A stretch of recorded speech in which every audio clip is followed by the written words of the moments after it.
still not used to it, but it's better than last time, I think. It's better than last time. Yeah. Okay, so I'm going to give context just because this is different than your normal join the journey thing. Yeah. So context, today is December 22nd, 2003. Wait, what is it? What year is it? 2003. It's 2003? 2023. Oh, okay. 2023, December 22nd, 2023. And tomorrow morning, Aaron Chase here, our beloved shaman of Join the Journey, is going back to California. Yeah. He's going back to Cali. Yeah, first time in what it would be 2.5 years. So yeah, when did you move here? 2021, the summer of 2021. Well, summer of 2021, and tomorrow will be the first day, or the first time you go home. Yeah. Since you moved to Chicago. Yeah. Okay, so you moved here in the summer. I did. What was that like? In the summer of 2021. Beyond crazy, because it was the first time I had ever moved like away from home. Really, like I went to college, but I went to college like an hour south of me, so doesn't really feel the same. And you drove here, right? Yeah, I drove here with my girlfriend at the time, a dog, a cat, and all of our belongings in a car. Like the Beverly Hillbillies, but in reverse. Because sure. you're not going to Beverly Hills. Okay, so you moved here. What was it like when you first got to Chicago? Fresh Californian eyes. What was it like? Everything was exciting, no matter what. Like, was it hot when you got here? Yeah, it was hot as fuck. It was super hot. It was really frustrating because we went from like this desert dry heat to a Midwest sticky heat. It was really hot. It was like 90 something, maybe 100. When you moved here? It was really hot. I remember after we got all the stuff in the apartment, I immediately went out to an open mic, which I shouldn't have done at the time. I should have let myself rest. I should have fucking chilled. But I got on the CTA, I got on the Pink Line on 18th. Oh, Pinky. And I remember for whatever reason, I felt it necessary to listen to Nas's Illmatic. Perfect. I mean, it's not even a Chicago. He wrote it here, absolutely. Yeah. It just felt like being on the seat, being on a train. I was supposed to listen to that song. Oh, okay. And then I went to North Bar, and I didn't go up. R.I.P. North Bar. Yeah, R.I.P. North Bar. I went up at 2-3 in the morning, and I didn't know how to get back. I'm pretty sure I had to walk home.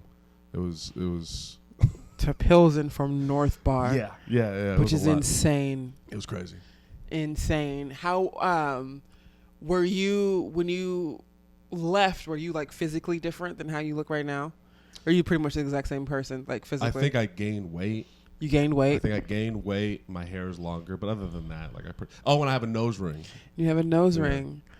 Interesting. What kind of nose ring do you have? A nose ring that's all my own and really expresses my personality. Kind of like a double nose ring. It looks like a little bit. Yeah. Kind of like the one that I've had in my face for the past 5 years. Kind of, but people can't see that. So. But people know. Yeah. They're very aware that you copied my style. So, okay, you've been here for 3 years? It's about 2.5, 3, yeah. Almost, okay, going on a full 3. 3. Going on a full 3. Completely different. Yeah. What do you remember about Riverside when you left? I remember I was sick of Riverside. I remember, yeah. Yeah, but like, what do you remember? Like, I remember. What was it like in summer of 2001? Emotional, like the very end of it. Around what time are we talking? We'll say like your last year in Riverside. My last year in Riverside was really emotional because I decided like, okay, moving to Chicago, and was going through the process of doing that, and with my big mouth was telling everybody, and that's not necessarily a bad thing, telling everybody. Is it? I think so. I think when you tell people your plans, it gives people the opportunity to tear them down or fuck with them. But those people were going to fuck with you and tear it down no matter what you said. Right. So saying nothing. Sometimes it's smarter to just not even just move in real G's move in silence. Oh, Jesus Christ. Yeah, no, I remember planning. I remember a lot of planning. I remember being really nervous, like excited and antsy. You know me, I like to do everything. Had you been to Chicago before? I visited in May. So we visited in May, but I only was really in like Boys Town. So I didn't understand Chicago. I didn't understand Chicago. I thought Chicago, as far as I was concerned, Boys Town is Chicago, which is not the case at all. Some people might say it is. Yeah, well, some people are wrong. But it got really exciting after I visited. It became very real after I visited. And I knew that I was making the right decision after I visited. I could just feel like I liked the space, and I still do. Did you leave anybody behind in Riverside? And everybody. Like who was everybody? All of my friends, all of my family. Do you have a lot of friends? Define a lot. Ooh. More than 5? Yeah. Yeah. Like friends? Yeah. Like people that are friends or just serious acquaintances? No, I had friends. Okay. I had like real friends, like real serious friendships that I've still kept in contact with a good deal of them, actually. Okay, so keep in contact with all of them? Not all of them. Oh, okay. Just some of them? Are those people still in Riverside? Some of them have moved. I think some of them, but I would say most of the people that were there are still there, to my knowledge. Okay, and were they all comedy people? For the most part, yeah. Most of my friendships came from stand-up comedy, like they do now, really. Minus the jiu-jitsu stuff. Like I think I'm slowly becoming friends with those people. Are there any jiu-jitsu gyms in Riverside? Are you gonna try to? The first jiu-jitsu gym I went to was in Riverside. I don't think I told you about this. No. I've been interested in jiu-jitsu for a long time, and I went to their open mat in Riverside. That's what it did. I interpreted a jiu-jitsu class. Oh, okay. Yeah, and I got interested from there, and I went to their open mat and just... You know about open mat here, and after I know skills. Are you going to go to an open mat in Riverside? If I have the time, yeah. I'm going to have to take it real easy, but if I have the time, oh yeah, I'm going to go to open mat. It'd be so much fun. With like skills, yeah, yes. That'd be dope. Yeah, I think so. You should figure it out if there's an open mat. Yeah, Riverside. I still remember where the place is. I could go. What is so you've been away from Riverside for forever. Your mom, your grandma, everybody is still there, right? Yeah. Family, yeah. Fams is still there. So now that you've been gone, since you've been gone. Okay. What's wrong? No, we're good. I was making sure we were recording still. Oh. Yeah. Since you've been gone, like clearly you haven't laid eyes on Riverside, let alone California. Yeah, none of it. Yeah. Do you think it's changed? Do you think it's physically changed? I'm gonna say yeah, because I remember before I was leaving, they were trying to build up downtown Riverside as like the new hot spot. There was this like old school style arcade they built a bunch of stuff throughout the pandemic. It was, and as things were opening up, it was downtown Riverside was starting to feel a little bigger. They were building condos and dorms, and they were trying to make the dorms. Is there a school down there? UCR, University of Riverside, California. Yeah. That sounds like a scam. It's not. It's a very prestigious. No, like it's a real University college. of Riverside sounds like UCR. Yeah. A lot of doctors and shit go there. Okay. They were trying to build up the space, so I think stuff has changed. Is there any place that you used to love to go in Riverside that like once you get back you're gonna be like, ooh, when I go to Texas, I'm like, I gotta go to Whataburger. Alberto's, yeah. What is Alberto's? It's a Mexican restaurant that I miss. Yeah. I'm gonna go to Del Taco. Okay. I'm gonna go to Del Taco. I'm gonna go Alberto's. I'm gonna go to Carl's Jr., not Hardee's. Okay, I've been to a Carl's Jr. I know but it's weird. I still don't like that they call it Hardee's out here. I haven't seen one in Chicago. I've seen a few. Oh, okay. There's another, other than Del Taco, there's another. I'm not going anywhere near Dunkin' Donuts. I'm good. Fucking hate Dunkin' Donuts. I'm good on Dunkin' Donuts. I've had enough Dunkin' Donuts in my life. Yeah. Ugh, yeah. Dunkin' Donuts. Yeah, it's too much. Dunkin' Donuts is like walking into Walmart. It's like you just need something and it's right there and you're like, fine, I'll hurry up and do it. Mm-hmm. It's Dunkin' Donuts. Yeah. Okay. What is there anything? Okay, you left Riverside for reasons. Many, yeah. Like you can blaze through them. What? You can blaze through them if you want. I can blaze the room? Blaze through them. Oh, finding myself, figuring out who I was, my own racial identity, finding black people to be around. My career in stand-up, and getting this is more of a retrospective, but figuring out what it was my fault and what wasn't my fault. Right. Yeah, that's a retrospective thing, though. Okay.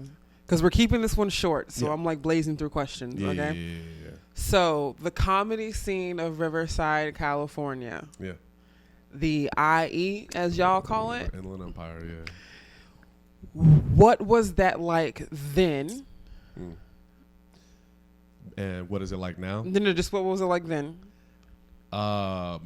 Before right before the pandemic, it was a monopoly. Like the buddy system was running everything in Riverside, in the IE.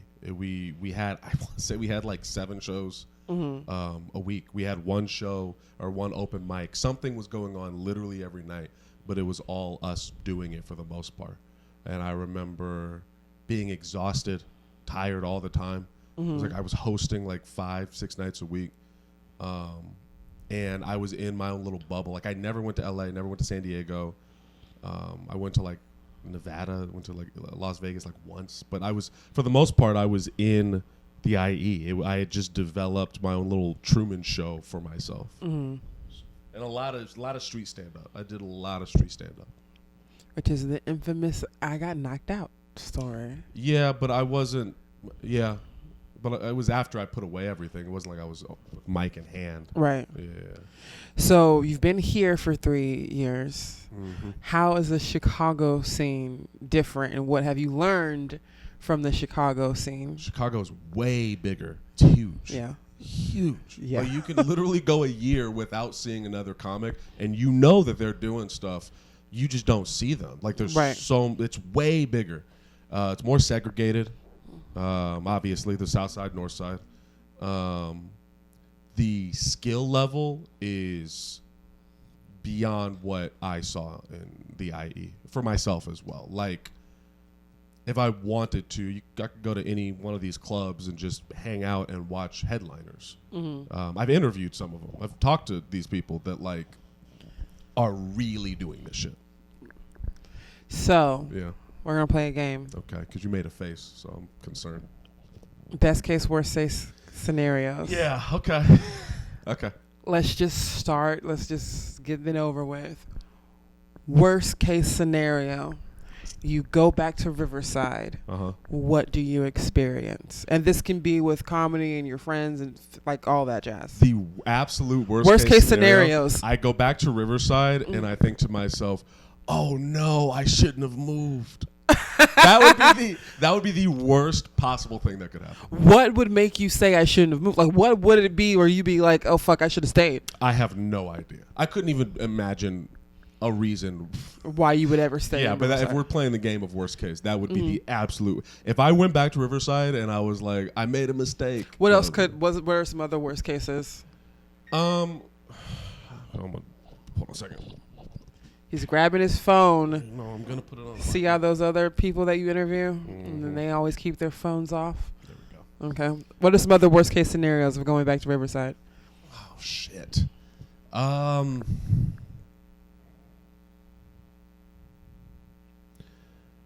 Going back and not standing on business.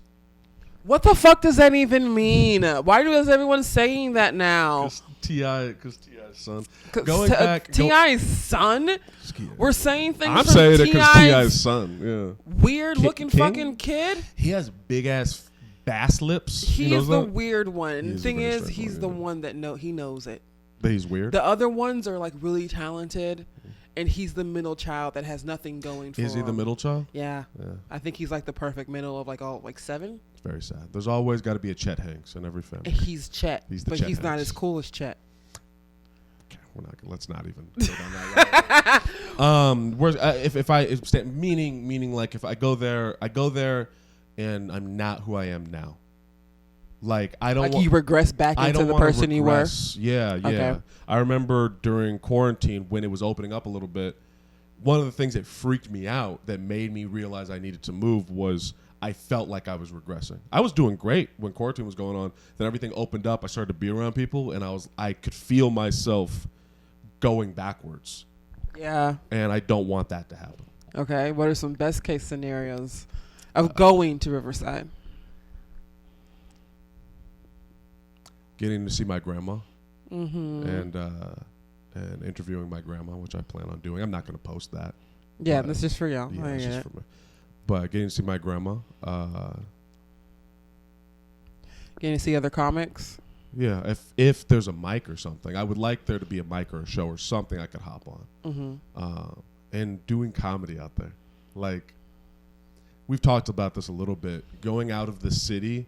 I remember when we first we did that show in Indiana, that first time. The Drop? Yeah. And I remember seeing some of the local comics there and like seeing some of the local comics in like Indiana or Wisconsin and being like, oh fuck, there's something about this that reminded me of the IE. There was a feeling there. Okay. And I want to go back and do comedy. I want to feel stand up in the IE. I would love to do that. Do you think you'll be able to like see people? Yeah, the people that I knew? Yeah. Yeah, because there ain't nothing else, to my knowledge, there's nothing else really going on. They're the ones still running. What is your hope for those people?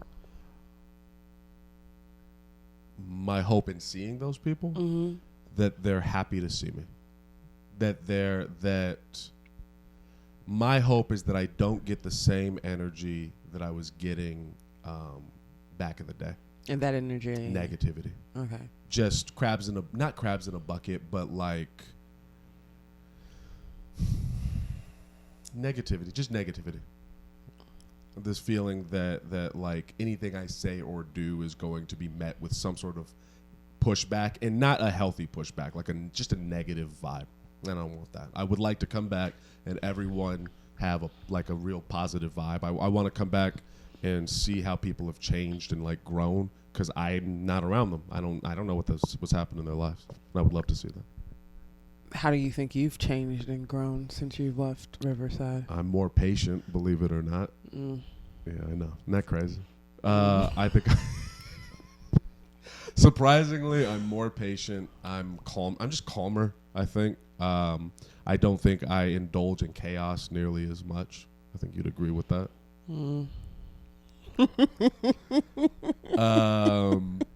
Calmer. I think I'm more confident. More. You know what? I would summarize it as more comfortable in my skin and myself. I'm just me. I'm just Aaron. I don't know. Okay. So we're gonna do one more question. Yeah. You have 1 minute left on the board. And then we're gonna we're gonna do it when I return, and we're gonna do it when we return. So now we have 50 seconds left on the board. Okay. How do you hope to feel when you come back from Riverside? I wanna feel rejuvenated. I wanna feel like I missed Chicago, and now I'm back, and I'm so fucking happy to be home. I wanna feel like I'm home again. You feel like Chicago is home? Yeah. Yeah, Chicago's home for sure.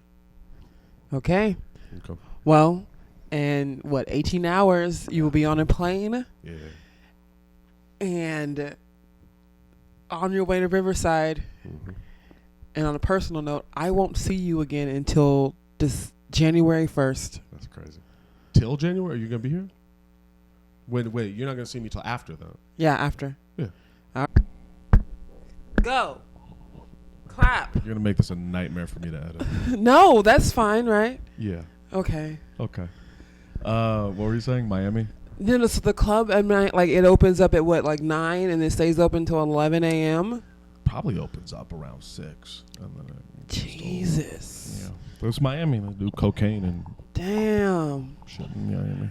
Aaron Chase. Well, first of all, a happy New Year. Happy New Year. New Year. New Year. New Year. Yeah. Happy 2024. Happy 2024. So the last time we saw each other, technically, you were walking through the TSA line. Pass it to me. Okay, he's turning off his phone. Finally. Mm-hmm. Last time I saw you, Aaron, you were walking through the TSA line. Yeah. And you were at crying. Midway Airport. Can you put it on the charger? I was not crying. Yeah. You cried a little bit, I think. No, I didn't. After I left, probably. No, actually, I really didn't. Really? I really didn't. That's different. I was sitting on the train waiting for it to go off, and I was going, I really want to talk to you. You were saying? So you left me at the airport. Yeah. Yeah, I left you at the airport, and you were in Riverside, California. Yeah, for a week. For the first time in how long?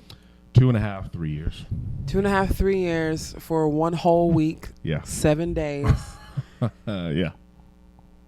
Tell me, so what was it like? We got how we thought you would feel getting there, but now you're there. How do you feel when your foot steps off the plane and you are officially at Ontario Airport, not too far from your home? My friend Matt picked me up, and we'd been in contact the past few years, so that felt normal. Right. As soon as we got on the freeway, I looked around and I was like, "Yo, this place still sucks." Like, it was the desert. Nothing had changed. Right. That was, I think, the main thing that no new construction, no new really. Walmart, no Target inside. It was like everything that already was there. Maybe a Jack in the Box became a Wendy's, but for the most part, what?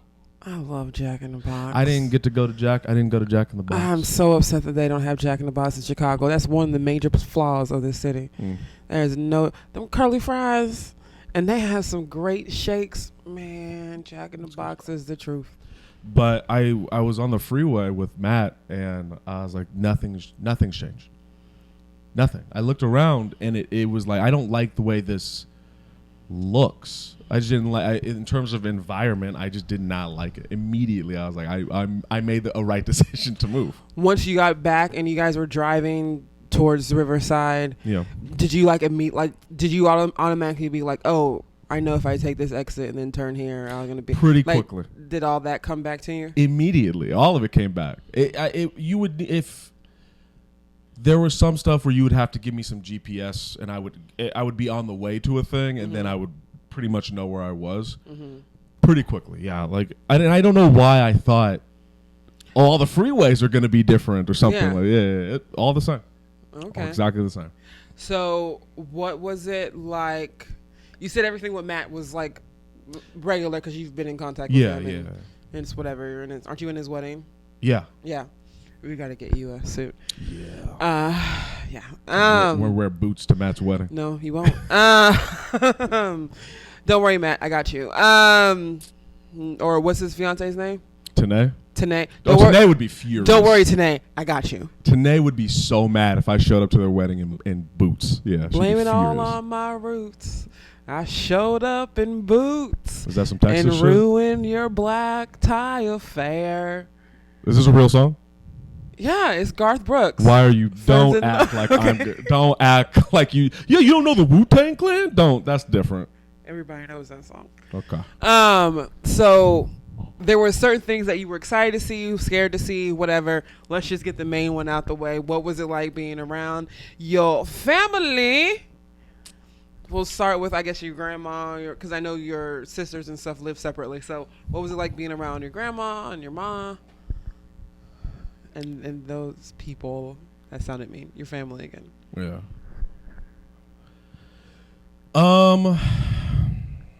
Did I tell you the process of seeing my grandma? I know I messaged you.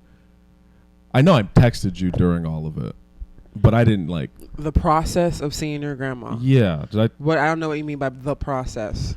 Like driving there? So Matt picks me up. We're around each other for a while. Like we have to go into Moreno Valley and San Bernardino and what. It feels weird even saying that. Uh-huh. And then we get to Shell Taco.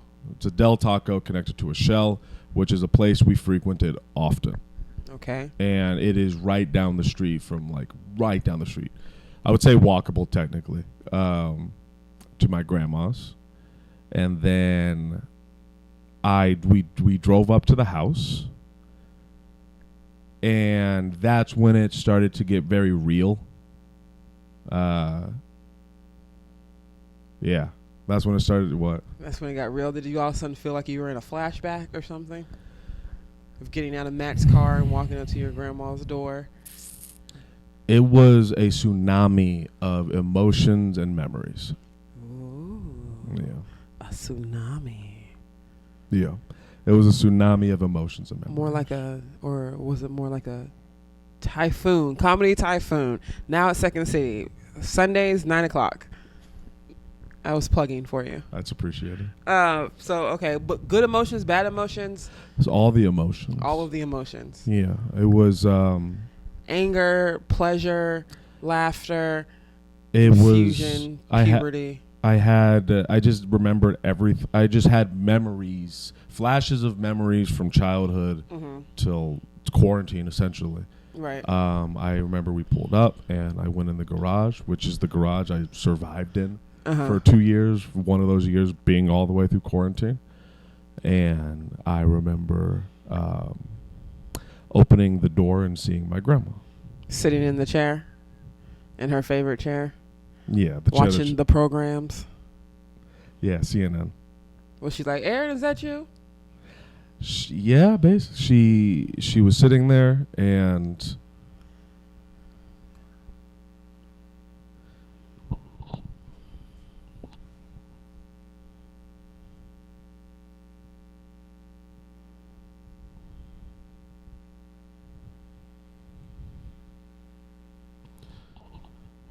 It was like a mixture of excited and sad. Because I hadn't seen her.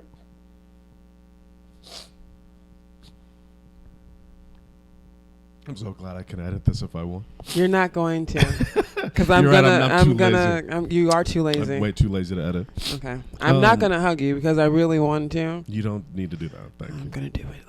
Well, yeah, we're getting pizza later. Sad because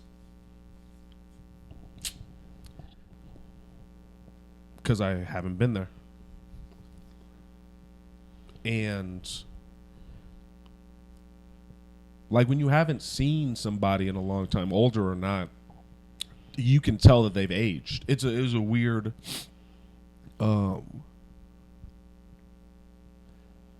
it's a weird thing to see somebody who's already older be even older. And it was just a hyper realization of time. Like time marches on, it just keeps going, no matter what you're doing.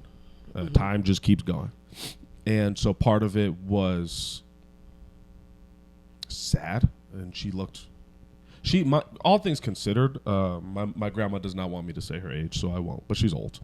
And she is doing very well physically for being as old as she is. So all things considered, it was fine. But she looked frail, more frail than she had already looked, and older. And happy, excited, like surreal to be back. And just I really can't stress a flood of emotions. Just all. I know you sent me like every baby picture you've ever had. Yeah. You sent it to me. That was interesting seeing you without locks. And to be so little. Yeah. You even sent me a baby picture. It was a little an actual baby Aaron. Yeah, but I still look like me. As a baby?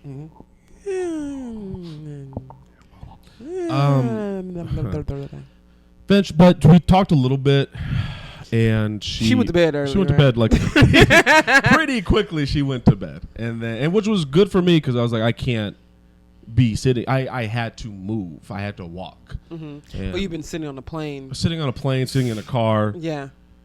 Yeah. Your body's restless. I was restless and emotional. It was a lot. So when did you see your mom and your brothers? Oh, that was the next day. The next day. Yeah. My brothers is what it was. They're my brothers, and I stay in contact with them mildly. And like they don't. That was like fine.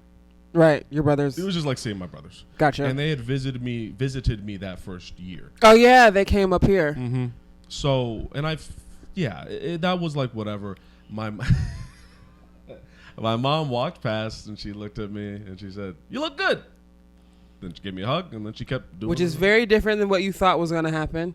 Yeah, I thought she was going to immediately, Aaron, your hair. You need to cut your. Why did you can't keep a job? And I was expecting all of that, and she didn't do any of that. You interviewed your grandma. Yeah. And you said that turned out really well, right? It did. For Christmas. Yeah. Did you learn some shit that you didn't know? Yeah. One of the things that stuck out was, my grandpa was in the Air Force. I knew that. But I didn't realize that she was out there with him. So when he would go somewhere, she would just go with him. And when he got stationed somewhere, yeah, okay. And so they end up pregnant with my Auntie Sonia, and I guess because he wasn't a higher rank, they could have flown them back, but he wasn't a high enough rank. So they put from Germany. She was born in Germany. They put her on a boat. They just put my grandma and my grandpa on a boat with his newborn baby and just sailed. Well, they were black. Yeah, they should have made better decisions. Clearly, like not getting into the military. My grandpa always told me, like, do not ever go join the military. Yeah. But when she was telling the stories, and again, this whole idea of time, when she was telling the stories, it was like, oh yeah, I know you were 32 at one point. You were my age at one point. You can't get to your age without being my age. But there's not all this video evidence to show me what you were like and what it was like when you were in your 30s. And it's a weird feeling that just hearing the stories, I was like, oh wow, yeah, you were my age. And I always think of her as she's Nana. Like I don't think of her as anything. I called my grandma Nana too. Classic. Was it just her? Or did you interview anybody else in your family? Just her.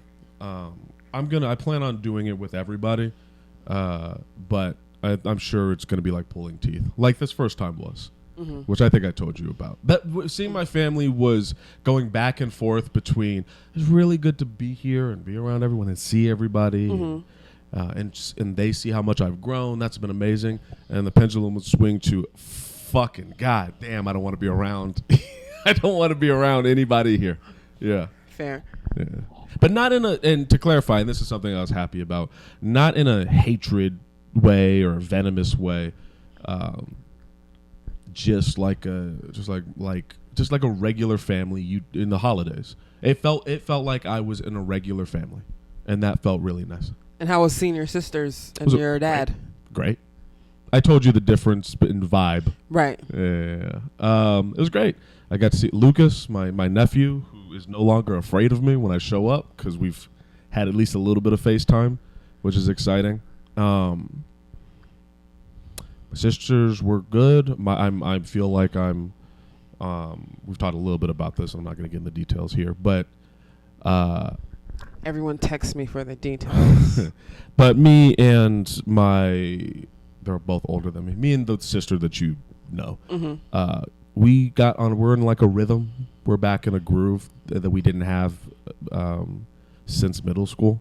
It was all really good. It was really good. So I know there were friends that you were wanting to get to, and you wanted to get to a mic. Yeah, I did all of that. You did all of that? Yeah. What was and this was just an open mic, right? Yeah, not only was it just an open mic, it was the riff off. So it was no material. It was just 3 topics, and you just say whatever. How was that?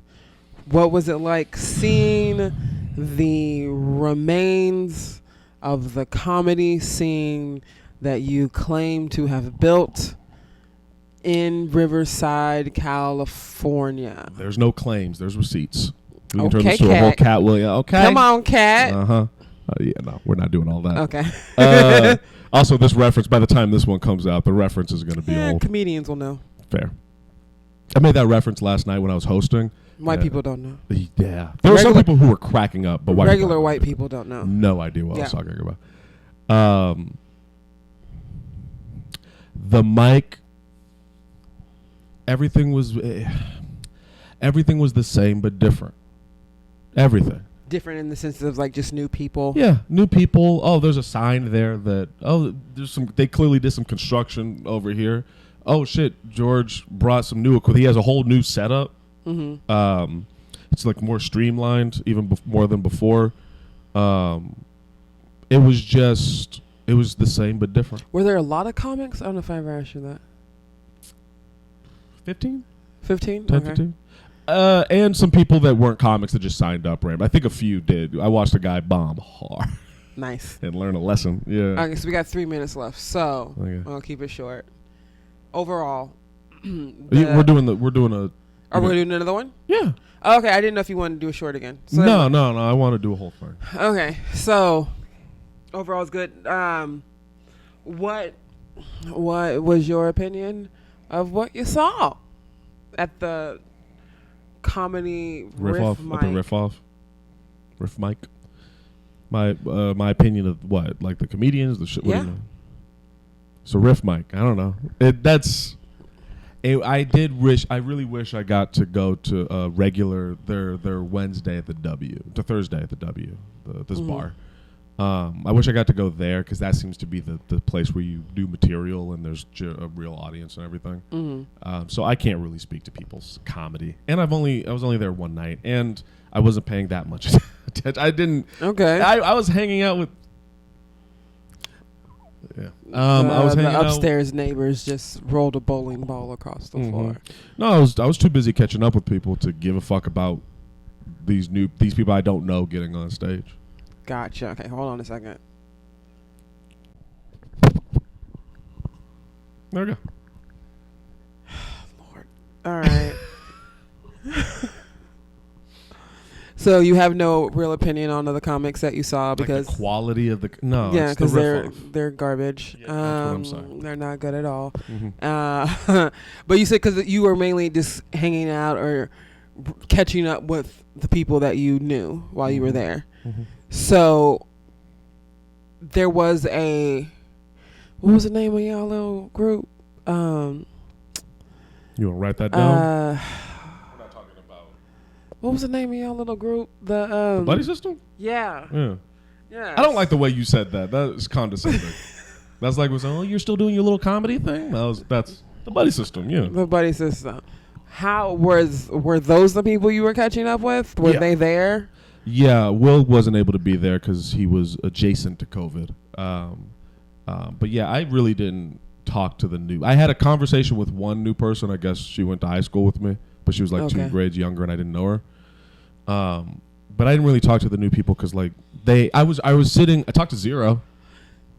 Me and Zero were hanging out, and we were just off in a corner, and I was looking over, and I saw the circle kind of form, and I was like, I was just watching it. I was like, man, I'm not a part of this anymore. It's its own thing. Oh, Ariel. What? Because of being a part of this world anyway. Okay. So you were just watching how what the groups look like from what you can tell and all that? Yeah. So what friends did you catch up with? Zero, George, Will, Carlos, Alec, and KJ. Okay. Now all these people you met up with, I know you met up with KJ separately and y'all got to hang out. Yeah, twice. But everyone else you met up together? I went to a CC's Pizza? Yeah, we all hung out at CC's Pizza, and bottomless salad. Mm-hmm. And they talked about how I still eat salad. Mm-hmm. And then the joke is dead because you haven't been enhancing it. I saw KJ at the mic, outside of the mic. We went to go get food after. We went to Alberto's, which was delicious. And then I saw him one more time just away from comedy. Gotcha. Out. And then I saw Damani, I saw Alec at the mic.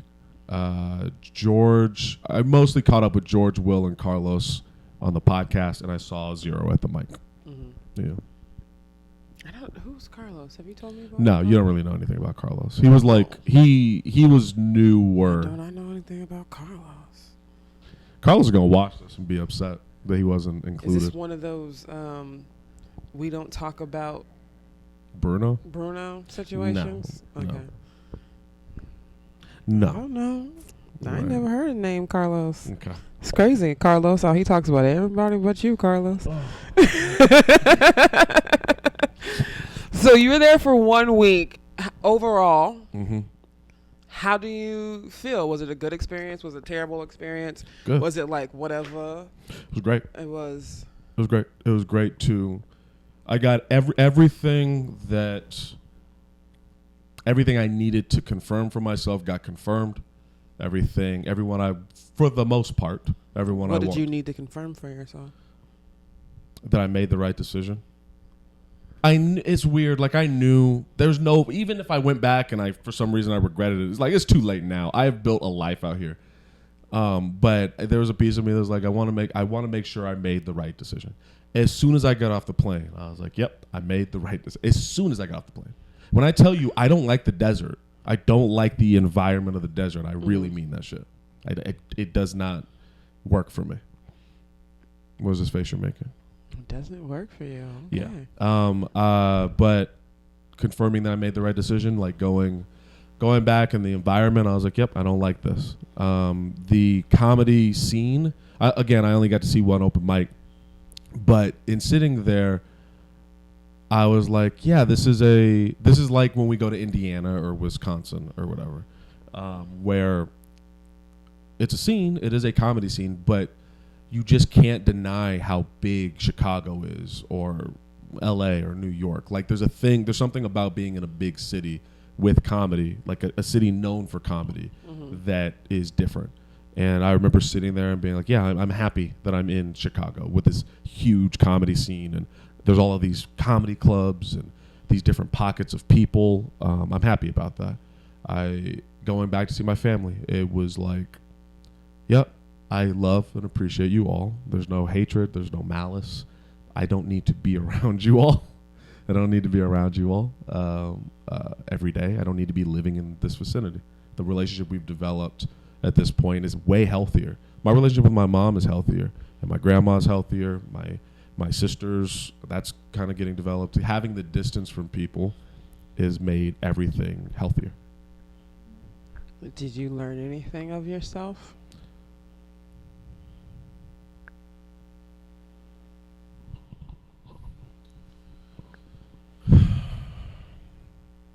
I don't think I learned anything. I think I solidified what I've already learned.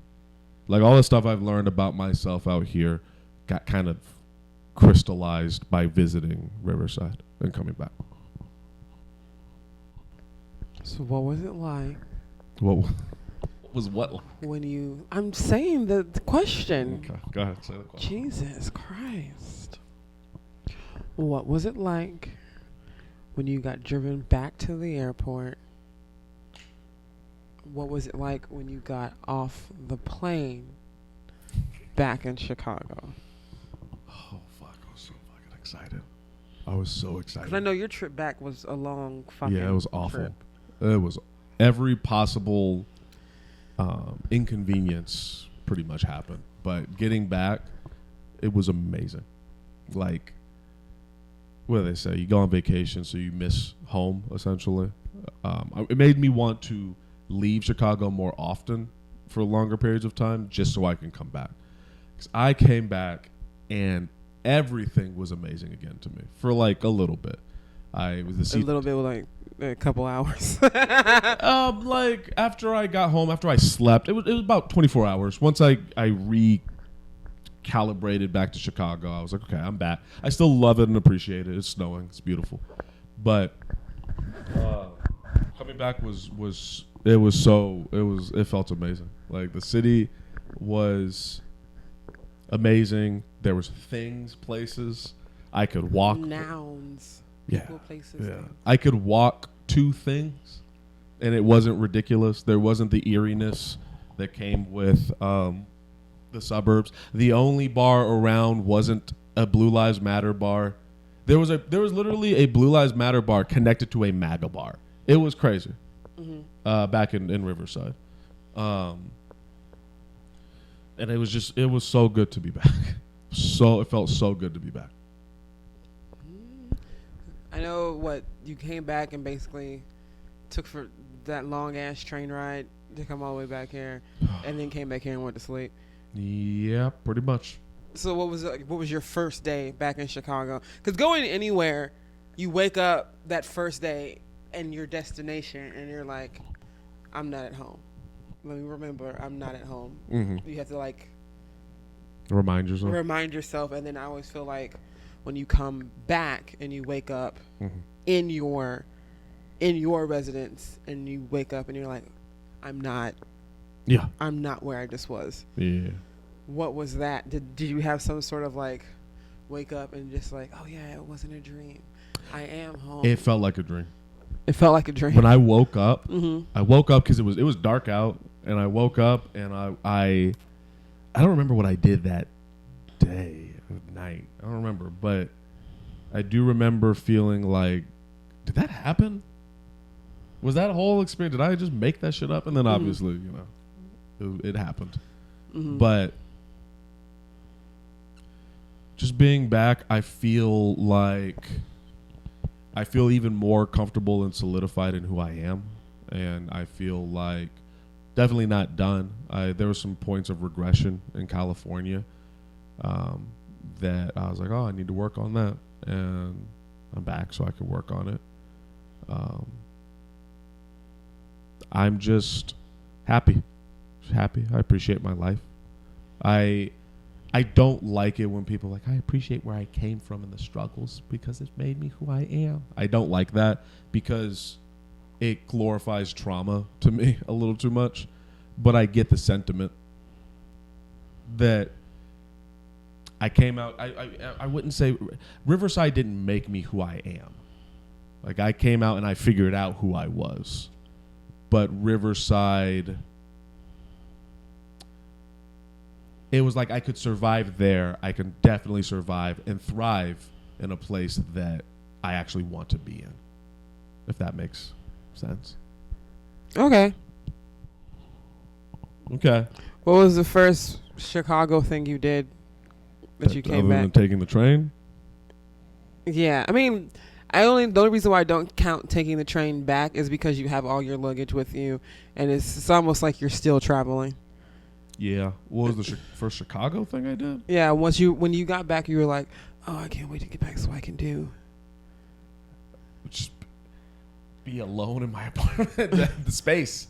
Because when I was visiting, it was like I'm in other people's houses and rooms. There's always somebody 20 some odd feet away or somewhere nearby. So being back at home in my room alone, I know that's not a Chicago thing, but I love my room. And to be clear, there's still someone 20 feet, some odd feet away. Yeah, but there's someone on both sides of you, all sides of you. You know what I'm saying. I don't think the people at home do. Mm-hmm. So, 2024, what are we doing? Surviving the apocalypse. Oh, God. Do you think it's going to be a good 2024? You think 2024 is going to be? I hope so. So do I. No, you don't. I hope so. I don't believe it, but I hope so. 2024. I know I want to do a taping. I'm not calling it a special because that feels disrespectful. That's not what, a special needs to be like an hour at least to me. But I want to do a taping of 15 minutes. I want to get to work on the new short film. I want to get better at Spanish. I want to get better at drawing. I want to keep paying. I just want to keep doing all the stuff I've been doing. I've been doing great. I'm happy. Things are good. I'm going to keep doing the podcast, keep doing shows, keep getting better at comedy, keep booking stuff. I just want to keep doing the things I've been doing because they're making me happy, and I'm happy. Well, he's happy. Mm-hmm. And I actually think that's a great way to probably end this. So we're just going to wrap this up. Okay. And we're going to wrap it up how, Aaron? In the way that we all know is going to be best. By you telling everyone about Comedy Typhoon? Yeah! Oh, Jesus Christ. Second City. Ty Riggs and I are now hosting and producing Comedy Typhoon every Sunday, 9 p.m. in Judy's Beat Lounge. You can get the tickets on their website. Secondcity.com. Secondcity.com. Is that? That's the website. Okay, that's the website. Hell yeah. Let's go get pizza. Let's go get pizza.